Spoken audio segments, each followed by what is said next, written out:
UFC 239, we got John Jones taking on Thiago Santos for the UFC Light Heavyweight Championship. I'm going to jump right into the main event and give my prediction here for this fight.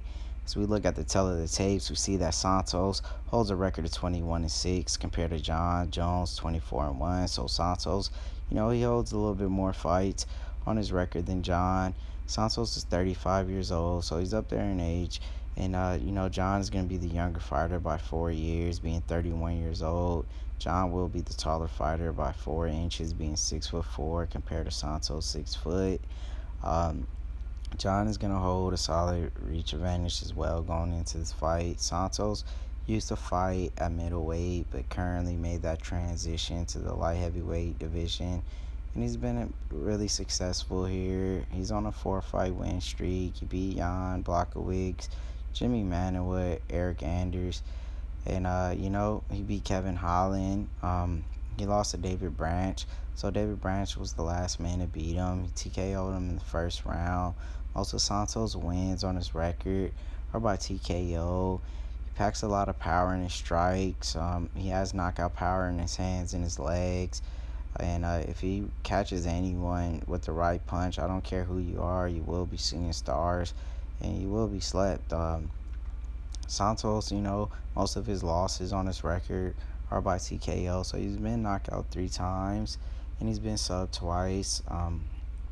John Jones on the other side is by far the greatest fighter of all time, man. This guy's pretty much the Muhammad Ali of MMA.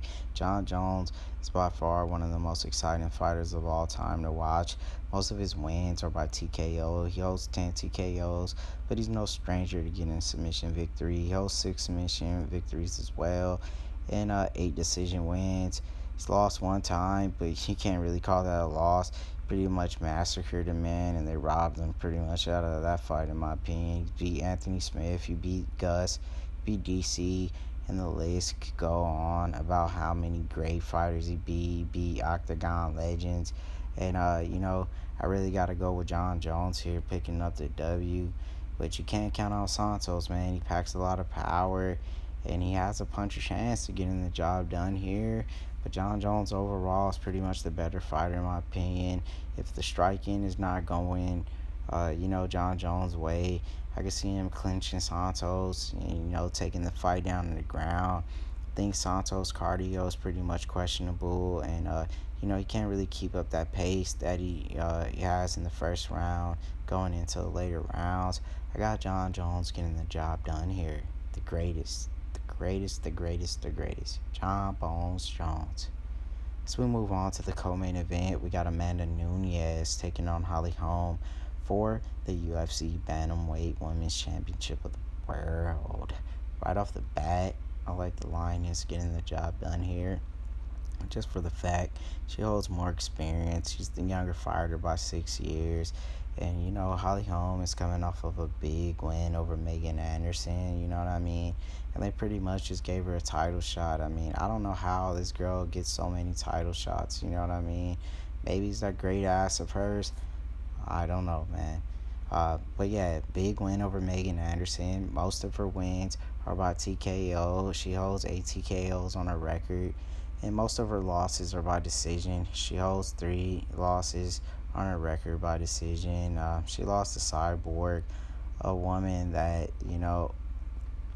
Amanda made short work of, you know what I mean? Amanda just put the hands on Cyborg and got her out of there in the first round. Holly Holm lost to her, Lioness, most of her wins are by TKO, so she packs a lot of power in her hands, especially for a woman. Most of her losses on her record are by TKO. She's been TKO 2 times in her fight career. She holds 3 submission wins, 2 decision wins as well. But as you see at her record, she beat some of the best women that the UFC has to offer. Cyborg, Raquel Pennington, Valentina, Ronda Rousey, Misha Tate, and the list goes on. I really like Amanda here. I think her striking is going to be a lot better than Holly's. And if the stand-up doesn't go the way she wants it, I think she could be able to take this fight down to the ground and possibly look to submit Holly Holm if she wants. Holly does have ways to win this fight, just pretty much, pick a man apart and outstriker and pretty much just point fighter. Holly Holm could win this fight, but I like Amanda getting the job done. So we move on to this UFC welterweight showdown. We got the former Bellator champ Ben Funky Askren taking on the game bred Jorge Masvidal. Very tough fight. This guy's had a little bad blood going into this fight. Masvidal is the more experienced fighter with a record of 33-13. He's fighting out of Miami, Florida. These men are both 34 years old and both 5'11". Masvidal will have the reach advantage going into this fight. Ben Askren's undefeated. He's on a big 19-fight win streak. Like I said, former Bellator champ, former ONE FC champ. Ben Askren, solid record, 19-0. Most of his wins are by decision, but he holds 6 submission victories as well and 6 TKOs. He has solid ground and pound. He's coming off the biggest win of his career against Robbie Lawler by Bulldog choke. But, like I said, he's fought in Bellator. He's fought all over the world. Picked up a big win over Douglas Lima, a UFC vet like Jay Haran, guys like Lyman Good. So Ben Askren, he's no slouch. And he's been around the fight game for a while. Game bred on the other side is coming off the biggest win of his career, pretty much over Darren Till. High prospect the UFC was really pushing. Masvidal, most of his wins on his record are by decision. He holds 17 decision wins on his record, but he packs a little power in his strikes as well. He has 14 TKOs. Most of his losses are due to decision. He beat Donald Cerrone, Darren Till, Jake Ellenberger, and Ross Pearson. He's lost to Lorenz Larkin, Damian Maia, and Wonderboy Thompson. He struggled with Damian Maia, so one thing that's playing in the back of my head is if Damian Maia could take down Masvidal and control him pretty much for 3 rounds, I'm pretty sure Ben Askren should be able to do the same. I mean, I think Ben Askren, top game isn't probably as good as Maia's, but his takedowns for sure should be better than, Damian Maia's, and I think Ben Askren should be able to take this fight down on the mat, pick up another W to move on to 20-0. His wrestling's high level, and Masvidal, he's training with guys like Kobe, so I know he's kind of prepared for the fight that that Ben is gonna bring for him. But I just like Ben Askren. I just think his wrestling is top notch, high level, and he's gonna be able to get Masvidal down and pretty much grind out a decision. So my pick is the funky one. Gotta go with Ben Askren getting the job done. So we move on to this light heavyweight showdown. We got Luke Rockhold making his debut at 205, taking on Jan Blachowicz. Very solid fight, very tough fight to call. Jan is going to be the fighter with more experience with a record of 23-8. Luke Rockhold is going to be the younger fighter by 2 years. Luke Rockhold is going to be the taller fighter by 1 inch here. This shows that Jan holds, a reach advantage by 1 inch going into this fight. Jan is coming off of a loss to Thiago Santos, the man who's fighting John Jones here in the main event. But before that, he's on a big 4-fight win streak against, Nikita Krylov, Jimmy Manuwa, Jared Cannonier, and Devin Clark. So he beat some tough guys, and he was on a pretty roll right there, a roll streak. Most of his wins are tied at 9 apiece. He holds 9 submission wins and 9 decision wins as well. Most of his losses on his record are due to decision. He's been sub 1 time, TKO twice. He's a pretty well-rounded fighter. He has okay stand-up, but he needs to improve on his defense. He has a solid submission game, and he has a solid ground and pound as well. Nice takedown defense. He's pretty much good everywhere, but not great anywhere. Luke Rockhold on the other side, he's coming off of a knockout loss to Yoel Romero, where he got KO'd in the 3rd round. Most of Luke's, losses are to TKO, so his chin is questionable. And most of his wins are by submission. He holds 8 submission victories and 6 TKOs as well. Beat David Branch, Chris Wyman, a former champ.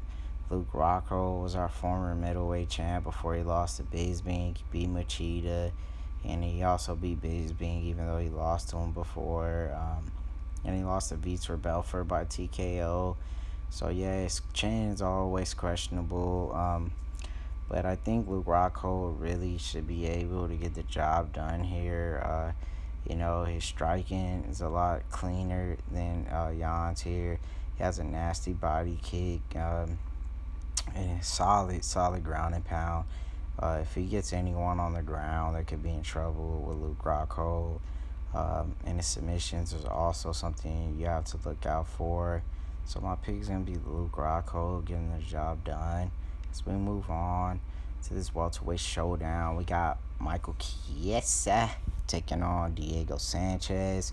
See that Diego holds more experience with a record of 29-11. He's 37 years old, so he's up there in age. He's 5'10", so he's gonna be the shorter fighter. Chiesa is gonna be the taller one, 6'1", and holds a nice reach advantage as well for Michael Chiesa. He's the younger fighter, being 31 years old. He doesn't have that much experience compared to Diego here, but the nightmare, the man, he's up there in age and he has a lot of miles on him.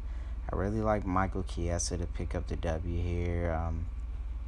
Diego was on a big 2-fight win streak, though. He beat a prospect like Mickey Gall and Craig White. Most of Diego wins are by decision at 13. Most of his losses, dude, on his record are 7 decision into knockout. He's been KO'd 4 times. And Michael Chiesa, he's coming off of a big win over the one and only Carlos Condit, a former interim champion at welterweight, where he submitted him by Kimura in the second round. Most of Chiesa wins are by 11 submissions. He doesn't hold a TKO at all on his record. And he lost to Pettis and Kevin Lee, but he beat Benel Darush and Jim Miller and Mitch Clark. Lost to Joe Lozon as well. I really just like Michael Chiesa just for the fact that he's the younger, fresher fighter. Diego, he's been through a lot in the fight game. He's took a lot of damage as well. And, I think Chiesa should be able to get the job done. So my pick is Michael Chiesa.